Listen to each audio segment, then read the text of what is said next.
Aiwa silks, Kasaragod, Kanhangad, Mangalore.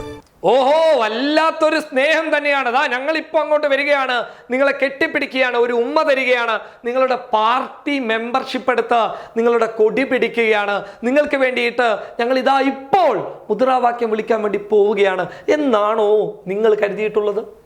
ആ കണക്ക് കൂട്ടലുകൾ തെറ്റാണ് മോദിജി. ആ കണക്ക് കൂട്ടലുകൾ ശരിയല്ല മോഹൻ ഭഗവത് ജി. വലിയ സ്നേഹമാണ് ഇപ്പോൾ രാജ്യത്തെ മുസ്ലിങ്ങളോട് മോദിക്കും മോഹൻ ഭഗവതിനും. മുസ്ലിങ്ങളെ കണ്ടു കഴിഞ്ഞാൽ കെട്ടിപ്പിടിച്ചിട്ട് ഒരു ഉമ്മ തരാനുള്ള ഒരു മട്ടിലാണ് രണ്ടുപേരും ഉള്ളത്. പെട്ടെന്നൊരു നിമിഷത്തിലാണ് ഈ സ്നേഹം ഇങ്ങനെ പൊട്ടിമുളച്ചു വരുന്നത്.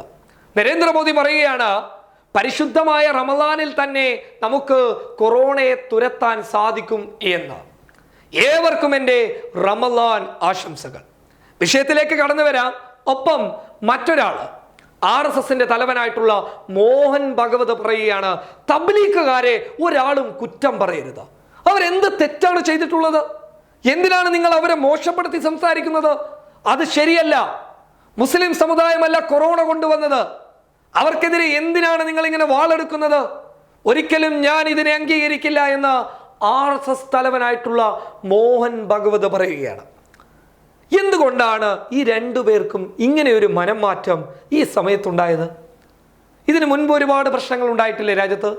മുസ്ലിങ്ങളെ തെരുവുകളിൽ വേട്ടയാടിയിട്ടില്ലേ? അതും ഇവരുടെ പാർട്ടിക്കാർ, ഇവരുടെ സംഘടനകളിലുള്ള പ്രവർത്തകർ. ആ സമയത്തൊന്നുമില്ലാത്ത സ്നേഹം എവിടെ നിന്നാണ് ഇവർക്ക് കടന്നു വന്നത്? ഡൽഹി ആക്രമണ സമയത്ത് എത്ര നിരപരാധികളായിട്ടുള്ള മുസ്ലിങ്ങളാണ് വേട്ടയാടിയത്? ആ സമയത്ത് മുസ്ലിങ്ങളല്ല തെറ്റുകാരെന്ന് പറയാൻ ഇവർ തയ്യാറായിട്ടുണ്ടോ? എന്നാൽ ഇപ്പോൾ പറയുന്നു തബ്ലീഗുകാരല്ല തെറ്റുകാർ എന്ന്. ഇവിടെയാണ് ചില വിഷയങ്ങളുടെ പ്രസക്തിയുള്ളത്. അറബ് ലോകം സംഘപരിവാർ പ്രവർത്തകരുടെ വിദ്വേഷ പ്രചരണങ്ങൾക്കെതിരെ ശക്തമായ നടപടിയെടുക്കാൻ വേണ്ടി പോവുകയാണ്.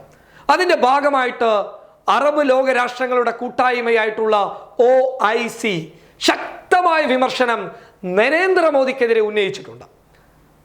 അറബ് ലോക രാഷ്ട്രങ്ങളുടെ കൂട്ടായ്മയുടെ മനുഷ്യാവകാശ കമ്മീഷൻ വളരെ പരസ്യമായി തന്നെ മോദിയുടെ പേര് ട്വീറ്റിൽ ഉൾപ്പെടുത്തിക്കൊണ്ട് പറഞ്ഞു, അറബ് ലോകത്ത് നിന്ന് മുസ്ലിം വിരുദ്ധത പ്രകടിപ്പിക്കുന്നവരെ അടക്കി വെക്കാൻ നരേന്ദ്രമോദി നിങ്ങൾ തയ്യാറാവണം. കാരണം അവർ നിങ്ങളുടെ രാജ്യത്തെ പൗരന്മാരാണ്. നിങ്ങളുടെ രാജ്യത്ത് എന്താണ് സംഭവിക്കുന്നതെന്ന് ഇപ്പോൾ ഞങ്ങൾക്ക് മനസ്സിലാകുന്നു. ഈ മുസ്ലിം വിരോധം അപകടമാണ് എന്ന് അറബ് ലോക രാഷ്ട്രങ്ങൾ നരേന്ദ്രമോദിയെ വളരെ വ്യക്തമായി ബോധ്യപ്പെടുത്തി കൊടുത്തു. അതായത് അവർക്ക് ബോധ്യമായ കാര്യം നരേന്ദ്രമോദിക്ക് മുന്നിൽ അവർ അവതരിപ്പിച്ചു കൊടുത്തു. ഇത് മോദിയുടെ മുഖച്ഛായക്കുള്ള ഒരു വലിയ കളങ്കമായി മാറി. അറബ് ലോക രാഷ്ട്രങ്ങൾ നരേന്ദ്രമോദിയെ നല്ല രീതിയിലാണ് സ്വീകരിച്ചത്. മോദിക്ക് ഒരുപാട് അവാർഡുകൾ അറബ് ലോകം സമ്മാനിച്ചിരുന്നു. അത് മാത്രമല്ല, മോദി വരുമ്പോൾ വല്ലാത്തൊരു സ്വീകരണമാണ് അറബികൾ ഒരുക്കി കൊടുത്തത്. വലിയ സജ്ജീകരണങ്ങളോടുകൂടിയ ഒരു ആനയിക്കൽ ചടങ്ങ് തന്നെയാണ് അവർ എപ്പോഴും ചെയ്തിട്ടുള്ളത്.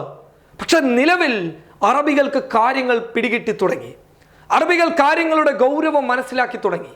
അറബ് ലോകത്ത് നിന്നുകൊണ്ട് തന്നെ മുസ്ലിങ്ങൾക്ക് നേരെ വിദ്വേഷ പ്രചരണം നടത്താൻ സംഘപരിവാർ തയ്യാറാവുന്നുണ്ടെങ്കിൽ സംഘപരിവാറിന്റെ കയ്യിലുള്ള രാജ്യത്ത് മുസ്ലിങ്ങൾ എത്രത്തോളം വലിയ പ്രശ്നം നേരിടുന്നുണ്ടാകാം.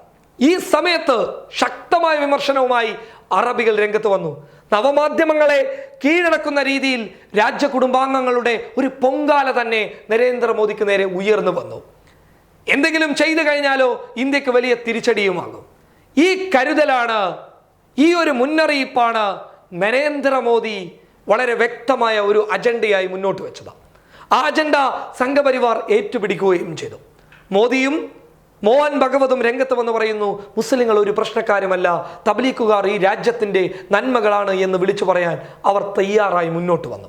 ആരാണ് തബ്ലീഗുകാരെ കുറ്റപ്പെടുത്തിയത്? RSSകാരല്ലേ? അതുപോലെ തന്നെ അവരുടെ മാധ്യമങ്ങളല്ലേ?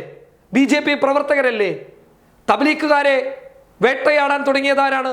BJP പ്രവർത്തകരല്ലേ? അല്ലാതെ മുസ്ലിങ്ങളല്ലല്ലോ, രാജ്യത്തെ മതേതരത്വ വിശ്വാസികളല്ലല്ലോ, പ്രതിപക്ഷ പാർട്ടികളിലെ പ്രവർത്തകരല്ലല്ലോ. നിങ്ങൾ തന്നെയാണ് എല്ലാം ചെയ്തിട്ടുള്ളത്. എന്നിട്ട് നിങ്ങൾ തന്നെ ഇപ്പോൾ അതൊന്നും ശരിയല്ല എന്ന് ഒരുപാട് വൈകിയ സമയത്ത് വിളിച്ചു പറയുന്നുണ്ടെങ്കിൽ ഈ നാടകത്തിന്റെ അണിയറയിലെ പ്രവർത്തകരെ ഞങ്ങൾക്ക് വ്യക്തമായി അറിയാം. അണിയറയിലെ ഗൂഢാലോചനയെ ഞങ്ങൾക്ക് വ്യക്തമായി അറിയാം. UAE, അറബ് ലോക രാഷ്ട്രങ്ങൾ ഇന്ത്യക്കെതിരെ, കേന്ദ്രത്തിനെതിരെ സംഘപരിവാർ കാരണം എതിർപ്പുമായി രംഗത്ത് വരുന്നത് കേന്ദ്രത്തിന് താങ്ങാൻ പറ്റാത്ത ഒരു വലിയ പ്രശ്നമായതുകൊണ്ടാണ്.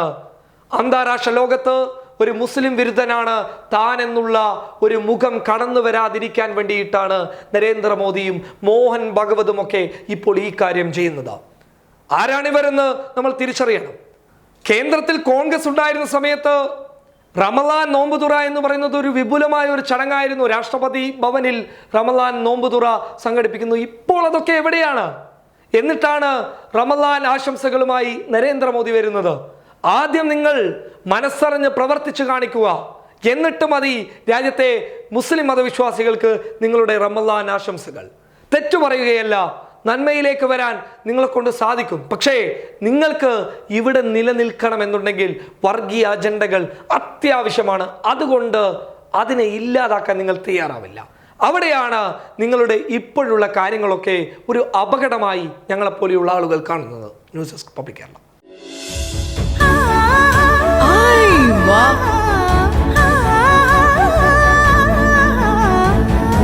ഐവ സിൽക്സ്, കാസർഗോഡ്, കാഞ്ഞങ്ങാട്, മാംഗ്ലൂർ.